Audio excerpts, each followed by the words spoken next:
तो दोस्तों, आज की वीडियो में हम पढ़ने वाले हैं भारतीय इतिहास। भारतीय इतिहास में हमने टॉपिक रखा है मौर्य काल। तो मौर्य काल से संबंधित जितने भी क्वेश्चंस बनते हैं, हमने सभी क्वेश्चंस को इस वीडियो के अंदर इंक्लूड किया है। इसके अंदर वो क्वेश्चंस ऑब्जेक्टिव टाइप और वन लाइनर, हमने वो क्वेश्चंस लिए हैं जो आज तक एसएससी की सभी परीक्षाओं के अंदर रिपीट हुए हैं। इससे जो पहली वीडियो थी उसके अंदर हमने पढ़ा था 6वीं शताब्दी के बाद के भारत के बारे में। तो दोस्तों, अगर आप हमारे चैनल पर नए हैं तो हमारे चैनल को सब्सक्राइब करें, वीडियो को लाइक करें, अपने दोस्तों के साथ शेयर करें। तो चलिए शुरू करते हैं। आज का हमारा फर्स्ट क्वेश्चन है, यूनानियों को भारत से बाहर किसने निकाला था? तो इसका सही आंसर रहेगा चंद्रगुप्त मौर्य। तो यूनानियों को बाहर से निकालने का जो श्रेय चंद्रगुप्त मौर्य को जाता है। 305 ईसा पूर्व में यूनानी शासक जो सेल्यूकस और चंद्रगुप्त मौर्य के मध्य हुए थे। तो युद्ध के उपरांत हुई संधि के फलस्वरूप सेल्यूकस ने चंद्रगुप्त मौर्य के साथ अपनी पुत्री के विवाह में दहेज के रूप में जो एरिया है वो आराकोसिया, जेड्रोसिया और पेरिपेमिम्सदाई के क्षेत्रों को दिया था। नेक्स्ट क्वेश्चन रहेगा, जो चंद्रगुप्त मौर्य ने अपने जो अंतिम दिन है वो कहाँ गुजारे थे? तो इसका सही आंसर है ऑप्शन डी, श्रवणबेल गोला। तो जैन लेखों के अनुसार चंद्रगुप्त मौर्य उन्होंने अपने जीवन के अंतिम चरण में अपने पुत्र के पक्ष में सिंहासन छोड़कर जैन साधु भद्रबाहु के साथ श्रवणबेल गोला जो मशहूर है वहाँ चले गए थे और यही इसने कायाक्लेश द्वारा शरीर त्याग दिया था। इसे जैन धर्म में संलेखना कहा जाता है। नेक्स्ट क्वेश्चन रहेगा, चंद्रगुप्त मौर्य का पुत्र कौन था? तो हमारे पास ऑप्शन है बिंदुसार, चंद्रगुप्त द्वितीय, अशोक और बिंबिसार। तो इसका सही आंसर रहेगा चंद्रगुप्त मौर्य का जो पुत्र है वो बिंदुसार था। बिंदुसार सम्राट चंद्रगुप्त मौर्य का पुत्र था। बिंदुसार को अमित्रघात भी कहा जाता है। यूनानी इतिहासकार इसे मित्रोचेट्स के नाम से भी पुकारते हैं। नेक्स्ट क्वेश्चन रहेगा, बिंदुसार का पुत्र कौन था? तो हमारा आंसर है ऑप्शन ए, अशोक। जो बिंदुसार है उसका पुत्र अशोक था और चंद्रगुप्त मौर्य का पुत्र बिंदुसार था। ये क्वेश्चन एसएससी ऑनलाइन जो CHSL उसके टायर 1 2017 के अंदर रिपीट हुआ है। नेक्स्ट क्वेश्चन रहेगा, अशोक की प्रशासनिक नीति में भारी परिवर्तन किस घटना से आया है? इसका सही आंसर है ऑप्शन बी, कलिंग युद्ध। अशोक की प्रशासनिक नीति में भारी परिवर्तन कलिंग युद्ध की घटना के बाद आया। कलिंग युद्ध के बाद ही अशोक द्वारा बेरी घोष की नीति का त्याग कर धम घोष की नीति को अपनाया गया है। नेक्स्ट क्वेश्चन रहेगा, निम्नलिखित में से व्यक्ति कौन है जिसका नाम देवानाम प्रियदर्शी था? तो इसका सही आंसर है ऑप्शन ए, मौर्य राजा अशोक। तो मौर्य सम्राट अशोक के अभिलेखों में से उसे देवा नाम प्रिय, देवा नाम प्रियदर्शी तथा राजा आदि की उपाधियों से संबोधित किया गया है। मास्की, गुर्जरा, निट्टूर और उदयगोलम लेखों में उसका नाम अशोक मिलता तथा पुराणों में उसे अशोकवर्धन कहा गया है। नेक्स्ट क्वेश्चन रहेगा, निम्नलिखित में से किसकी जानकारी अशोक के शिलालेखों से मिलती है? इसका सही आंसर है ऑप्शन डी, सभी, यानी कि जीवन वृत्त, आंतरिक नीति और विदेश नीति। जो अशोक का इतिहास में मुख्यतः उसके अभिलेखों से ज्ञात होता है। उसके जो अभिलेख है उनका विभाजन 3 वर्गों में किया गया है, जिसका ये फर्स्ट नाम है शिलालेख, सेकंड स्तंभलेख और गुहालेख। जो शिलालेख है वो 14 विभिन्न लेखों का एक समूह है जो 8 भिन्न भिन्न स्थानों से प्राप्त किए गए हैं। इसमें अशोककालीन विदेश नीति, आंतरिक नीति एवं जीवन वृत्त की जानकारी प्राप्त होती है। अशोक के अधिकांश अभिलेख प्राकृतिक एवं ब्राह्मी भाषा उसके अंदर लिखे गए हैं। केवल 2 अभिलेख हैं जो शाहबाजगढ़ी एवं मानसेरा की लिपि ब्राह्मी न होकर खरोष्टी है। नेक्स्ट क्वेश्चन रहेगा, कलिंग युद्ध के बाद निम्न में से किसने महाराज अशोक के रूपांतरण को दर्ज किया? तो इसका सही आंसर रहेगा ऑप्शन डी, रोक एडिक्ट 13। तो 13वें शिलालेख से कलिंग युद्ध के संदर्भ में स्पष्ट साक्ष्य मिलते हैं। यह घटना अशोक के अभिषेक के 8 वर्ष बाद में घटित हुई थी। इस शिलालेख में उसने कलिंग युद्ध से हुई पीड़ा पर दुख और पश्चाताप व्यक्त किया और युद्ध त्याग की घोषणा की थी। नेक्स्ट क्वेश्चन रहेगा, अशोक ने किस बौद्ध साधु से प्रभावित होकर बौद्ध धर्म अपनाया था? तो इसका सही आंसर है ऑप्शन बी, उपगुप्त। तो सिंहली अनुश्रियो दीपावंश महावंश के अनुसार अशोक को उसके शासन के चौथे वर्ष निग्रोध नामक भिक्षु ने बौद्ध धर्म में दीक्षित किया। दिव्य विद्वान अशोक को बौद्ध धर्म में दीक्षित करने का श्रेय उपगुप्त नामक बौद्ध भिक्षु को देता है। नेक्स्ट क्वेश्चन रहेगा, मौर्य काल के दौरान शिक्षा का सबसे प्रसिद्ध केंद्र निम्नलिखित में से कौन था? तो इसका सही आंसर रहेगा तक्षशिला। तो मौर्य काल में शिक्षा का जो सर्वाधिक प्रसिद्ध केंद्र है वो तक्षशिला था। यहाँ विश्व भर से लोग पढ़ने आते थे। यह वर्तमान इस्लामाबाद जो पाकिस्तान की राजधानी से कुछ ही दूरी पर पश्चिम में स्थित है। चंद्रगुप्त मौर्य ने सैनिक शिक्षा तक्षशिला से प्राप्त किया। चाणक्य यहाँ का प्रसिद्ध आचार्य भी था।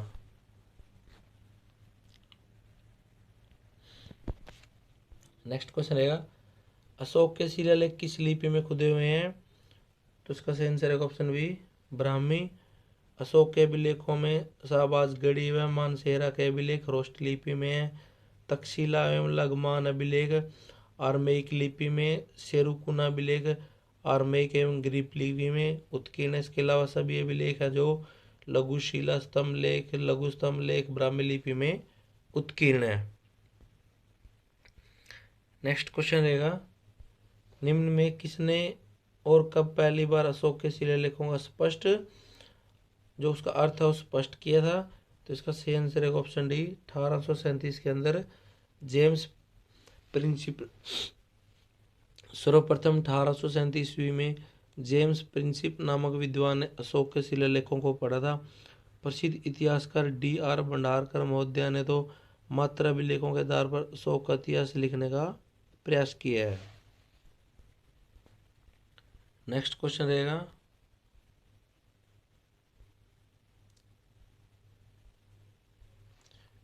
रहेगा, निम्न में से कौन सा तत्व धम्म में वर्णित नहीं था? तो इसका सही आंसर है ऑप्शन डी, संघ के प्रति आस्था। तो धम्म में वर्णित है कि पक्षी प्राणियों की हत्या न करें, प्राणियों को क्षति न पहुंचाना, माता पिता की सेवा करना, जो भातृभाव है, दान पुण्य, अल्प व्यय, अल्प संचय इत्यादि धम्म में संघ के प्रति आस्था से संबंधित कोई तत्व वर्णित नहीं है।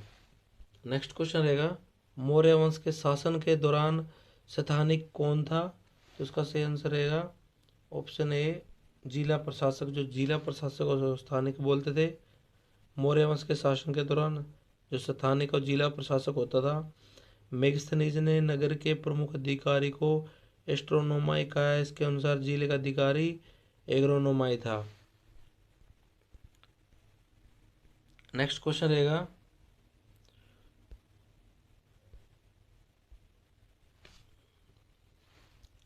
रहेगा, मौर्य वंश का अंतिम शासक कौन था?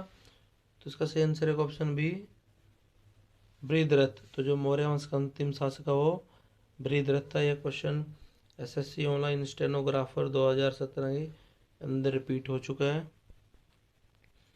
तो दोस्तों, मौर्य काल से संबंधित जितने भी ऑब्जेक्टिव क्वेश्चंस बनते थे तो हमने इसके अंदर इंक्लूड किए हैं। अभी हम वन लाइनर कुछ क्वेश्चन है उनको पढ़ेंगे।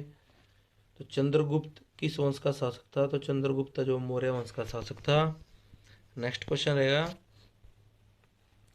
चंद्रगुप्त मौर्य डैश के प्रबल अनुयायी थे? तो चंद्रगुप्त मौर्य और जैन धर्म के प्रबल अनुयायी थे। नेक्स्ट क्वेश्चन रहेगा, बिंदुसार किसका पुत्र था? जो बिंदुसार और चंद्रगुप्त का पुत्र था। अशोक किस राजवंश के राजा थे? तो अशोक जो मौर्य वंश के राजा थे। नेक्स्ट क्वेश्चन रहेगा, कलिंग का युद्ध 261 ईसा पूर्व में हुआ था। नेक्स्ट क्वेश्चन, अर्थशास्त्र किसने लिखा? तो अर्थशास्त्र और चाणक्य ने लिखा था। चाणक्य को खालिस्तान नाम से भी जाना जाता था। चाणक्य उसको कौटिल्य नाम से भी जाना जाता था, आपको याद रखना है। नेक्स्ट क्वेश्चन, चट्टानों को काट कर बनाई गई सबसे पुरानी वास्तुकला कहाँ पाई जाती है? तो यह सबसे पुरानी वास्तुकला वो बिहार के अंदर पाई जाती है, आपको याद रखना है। नेक्स्ट क्वेश्चन रहेगा, सांची में स्थित बौद्ध स्मारकों का निर्माण किसने किया था? तो जो मौर्य राजवंश है उन्होंने सांची के अंदर स्थित बौद्ध स्मारक उनका निर्माण किया था। नेक्स्ट रहेगा, सांची के बौद्ध स्मारक कहाँ स्थित हैं? तो सांची के जो बौद्ध स्मारक है वो मध्य प्रदेश के अंदर स्थित है, आपको याद रखना है। नेक्स्ट क्वेश्चन रहेगा, कलिंग, धौली, बाबरू, जोगड़ में से अशोक के किस अभिलेख में बौद्ध ग्रंथ का उल्लेख किया गया है? तो जो बारबू है उसके अंदर बौद्ध धर्म में उसके एक ग्रंथ को उल्लेख किया गया, आपको याद रखना है। नेक्स्ट क्वेश्चन रहेगा, सम्राट अशोक के समकालीन श्रीलंका के शासक कौन थे? तो जो तिश है वो श्रीलंका के शासक थे, आपको उस जब अशोक के टाइम पे, आपको याद रखना है।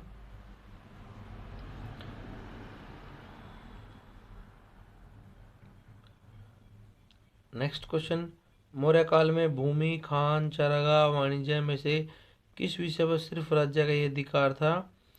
तो जो खान है उनके ऊपर ही सिर्फ राज्य का अधिकार रहता था। नेक्स्ट क्वेश्चन, कौटिल्य प्रधानमंत्री थे, तो चंद्रगुप्त मौर्य के जो प्रधानमंत्री थे वो कौटिल्य थे। नेक्स्ट क्वेश्चन, मौर्य वंश के सबसे प्रसिद्ध शासक कौन थे? वो तो मौर्य वंश के सबसे प्रसिद्ध शासक अशोक रहे हैं, आपको याद रखना है। नेक्स्ट क्वेश्चन, अशोक के अधिकांश अभिलेख किस भाषा व लिपि में प्राप्त हुए हैं? तो अशोक के लगभग सभी के सभी अभिलेख है जो वो प्राकृतिक व ब्राह्मी भाषा में प्राप्त हुए हैं। इसके कुछ अभिलेख है जो शाहबाजगढ़ी व मानसेरा के जो अभिलेख है वो खरोष्टी लिपि में है। तक्षशिला एवं लगमान के अभिलेख है जो वो आर्मेयिक लिपि के अंदर थे। नेक्स्ट क्वेश्चन, चाणक्य का एक दूसरा नाम था, तो चाणक्य को विष्णुगुप्त भी बोलते थे, आपको याद रखना है। क्वेश्चन बहुत बार रिपीट हो चुका है। नेक्स्ट क्वेश्चन, अर्थशास्त्र है वो किस विषय पर लिखी गई पुस्तक है? अर्थशास्त्र राजनीति पर लिखी गई पुस्तक, आपको याद रखना है। नेक्स्ट रहेगा, विश्व के इतिहास में एकमात्र राजा कौन था जिसने कलिंग युद्ध जीतने के बाद विजय त्याग दिया? तो वो अशोक थे। सारनाथ स्तंभ का जो चक्र है किसे इंगित करता है? वो प्रकृति को इंगित करता है। नेक्स्ट, सारनाथ स्तंभ के ऊपर रखे हुए शेर जिन्हें हम अपने नोटों पर देखते हैं वास्तु में किस पदार्थ का वो नक्काशी है? वो पत्थर की नक्काशी है। नेक्स्ट क्वेश्चन, मौर्य वंश के ऐसे कौन से शासक थे जिन्होंने अभिलेखों द्वारा जनता तक अपने संदेश पहुंचाने का प्रयास किया था? तो जो मौर्य वंश का वो अशोक शासक था जिन्होंने अपने अभिलेखों के द्वारा जनता तक संदेश पहुंचाए थे। नेक्स्ट क्वेश्चन, मौर्य साम्राज्य की राजधानी कहाँ स्थित थी? तो मौर्य साम्राज्य की राजधानी वो पाटलिपुत्र के अंदर स्थित थी। बिंदुसार के शासन के दौरान अशांति कहाँ थी? तो जो तक्षशिला है उसके अंदर अशांति थी। नेक्स्ट क्वेश्चन, अशोक के अधीन मौर्य राजतंत्र का सबसे सही वर्णन प्रबुद्ध स्वेच्छाचारी शासन, केंद्रीकृत एकाधिपत्य, प्राच्य स्वेच्छाचारी शासन और निर्देशित लोकतंत्र में से कौन सा सही है? तो जो प्रबुद्ध स्वेच्छाचारी शासन है वो सही रहेगा। नेक्स्ट क्वेश्चन, अशोक की प्रशासनिक नीति में भारी परिवर्तन किस घटना से आया था? तो कलिंग युद्ध है। उसके बाद जो अशोक की जो प्रशासनिक नीति है उसके अंदर काफ़ी परिवर्तन आया था। उन्होंने युद्ध है उसकी नीति को त्याग दिया था। नेक्स्ट क्वेश्चन, देवानामप्रिय नाम से कौन विख्यात है? तो देवानामप्रिय नाम से अशोक को जाना जाता है, आपको याद रखना है। कलिंग युद्ध के बाद महाराज अशोक के रूपांतरण को दर्ज किया गया है, यह किया था रॉक एडिक्ट 13 ने, आपको याद रखना है। नेक्स्ट क्वेश्चन है, किस शिला राजा देश में अशोक ने कलिंग युद्ध के हताहतों का उल्लेख किया और युद्ध का त्याग की घोषणा की है? तो शिला राजा देश 13 के अंदर इसका उल्लेख है। चंद्रगुप्त मौर्य के दरबार में भेजा गया यूनानी राजदूत मेगास्थनीज था। इंडिका किसने लिखी? इंडिका जो मेगास्थनीज ने लिखी है। नेक्स्ट क्वेश्चन रहेगा, चंद्रगुप्त मौर्य का प्रसिद्ध गुरु चाणक्य किस विद्या केंद्र से संबंधित था? तो वह तक्षशिला के अंदर आचार्य थे। नेक्स्ट क्वेश्चन, मौर्य काल के दौरान शिक्षा का सबसे प्रसिद्ध केंद्र उज्जैन, वल्लभी, नालंदा और तक्षशिला में से कौन था? तो मौर्य काल के अंदर जो तक्षशिला वो सबसे शिक्षा का प्रसिद्ध केंद्र था। नेक्स्ट क्वेश्चन रहेगा, अशोक के शिलालेख किस लिपि में खुदे हुए हैं? तो अशोक के शिलालेख ब्राह्मी लिपि के अंदर खुदे गए हैं। नेक्स्ट रहेगा, किस प्रसिद्ध शासक को शिलालेखों का जनक कहा जाता है? तो अशोक है, उनको शिलालेखों का जनक कहा जाता है। उन्होंने अपने जो विचार है, संदेश है, उन्होंने शिलालेखों के द्वारा जनता तक पहुंचाए थे। नेक्स्ट क्वेश्चन, मौर्य वंश के शासन के दौरान स्थानिक कौन था? तो स्थानिक और जिला प्रशासक को बोला जाता था। नेक्स्ट क्वेश्चन, मौर्य वंश के तत्काल बाद किस वंश ने आकर मगध राज्य पर शासन किया था? तो मौर्य वंश के बाद जो सोंग वंश है, उन्होंने आकर मगध राज्य पर शासन किया था। तो दोस्तों, आज के लिए सिर्फ इतना ही। हम मिलते हैं किसी नेक्स्ट वीडियो में। आज की हमारी वीडियो आपको कैसे लगी कमेंट बॉक्स में ज़रूर बताना। वीडियो आपको पसंद आए तो वीडियो को लाइक करें, चैनल को सब्सक्राइब करें और अपने दोस्तों के साथ शेयर करें। धन्यवाद।